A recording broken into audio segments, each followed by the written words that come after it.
Welcome to FaithLeadServe for February. I'm Dr. Bill Withers. You know, managers, executives, board members sit around tables just like this, strategizing how to effectively lead their organizations, only to sometimes have things fall flat. Goals go unmet. Oftentimes, morale sinks. And there are many reasons for the failure, but one that I see a lot is micromanaging.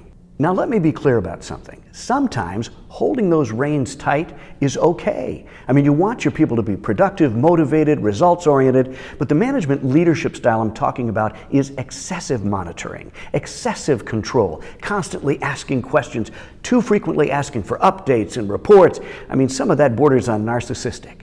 I'll share a link or two below to help you read a little bit more on that. So, if you work for a helicopter boss, here's what I recommend. Do quality work, first and foremost. Then, try being proactive. Ask how you're doing. Communicate more than you think might be necessary.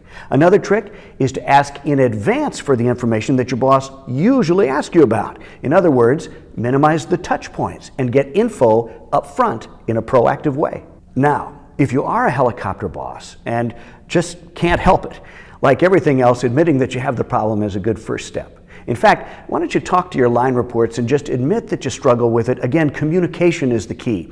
Another tip is to start with maybe just a handful of people on your team that you most think could be enabled and empowered to get the job done. And that's the key. Enabling and empowering your team to get the work done successfully without your constant supervision. I'll provide another video resource just below to help you think through that just a little bit more. So, the bottom line.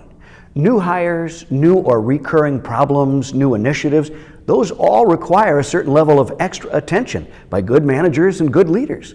But the key is knowing when to cut the team loose, to delegate and walk away. Trust me, it will impact your organizational culture in a positive way.